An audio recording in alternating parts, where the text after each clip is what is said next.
Did you know the average person spends over 90,000 hours of their life at work? I mean, let that sink in for a second. Take a moment right now and genuinely forecast your life's trajectory, all the way to the very end. Be honest with yourself here. Are you going to mourn lost time? Will your life review basically just be all work and zero legacy? Well, today, we are diving deep into DeMarco's work to uncover the exact blueprint for breaking free from what he calls the invisible 9-to-5 prison. So ask yourself, has life kind of regressed into just paying bills and surviving until the weekend?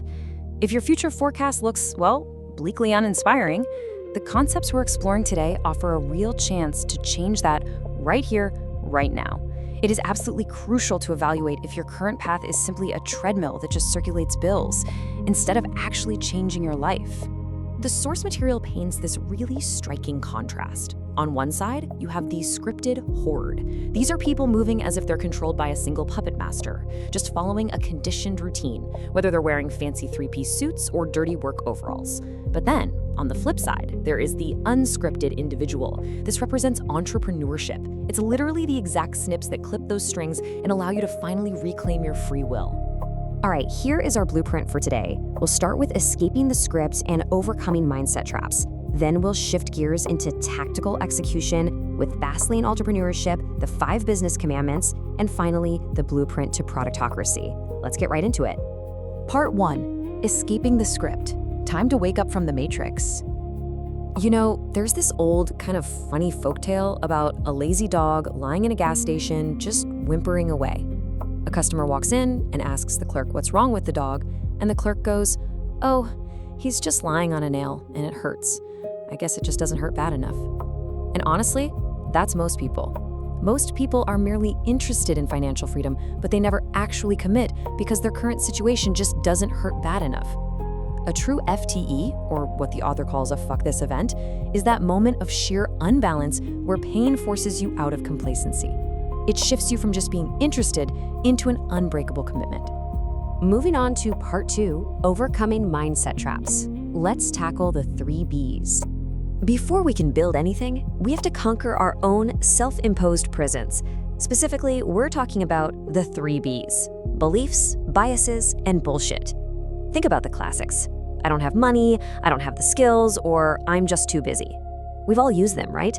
But the source argues these are just narrative dogmas. They act as a crutch to protect a fragile ego, basically advocating for the status quo. Until we actually start surveilling our thoughts and challenging these excuses head-on, our brains are going to keep us completely docile. A really huge takeaway here is the contrast between a fixed mindset and a growth mindset. A fixed mindset plays the victim card constantly. It blames external circumstances like bad weather forecasts or rough neighborhoods for life's outcomes. But a growth mindset, it understands that human choices actually manipulate outcomes. You aren't born a loser, you are born a chooser. Taking total, radical responsibility for your choices is the absolute bedrock of living an unscripted life. Part 3, fast lane entrepreneurship. Let's look at the map to freedom. This map represents the core of fast lane entrepreneurship. All these outer elements, time, control, scale, entry, and need, they all drive relentlessly toward one central governing principle: creating a productocracy.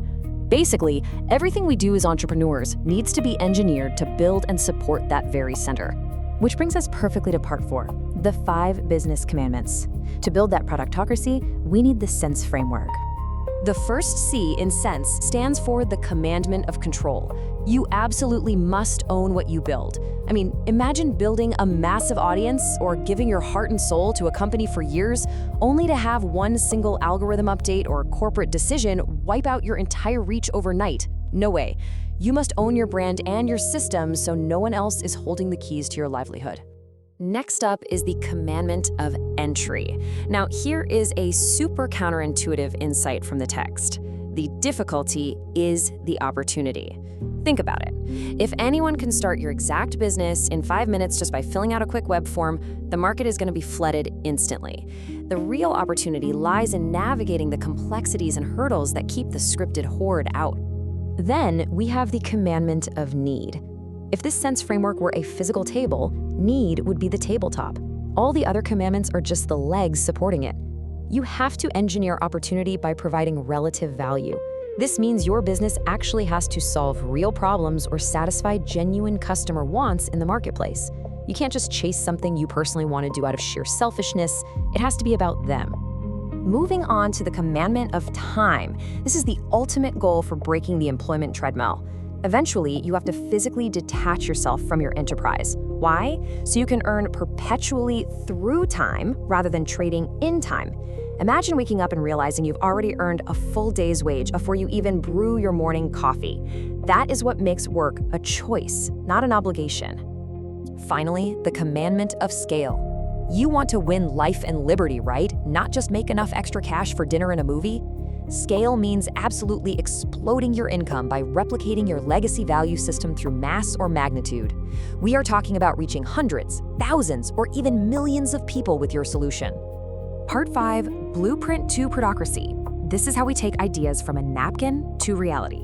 When it comes to executing, the text highlights a massive night and day difference between bro marketing and a true productocracy. Bro marketing relies heavily on slick copy, perceived value, value cheating, and basically planning on the user forgetting about the product just so a quick buck can be made. On the other side, a productocracy is a business built on actual value. It solves real problems and creates genuine customer discipleship, where your product practically sells itself.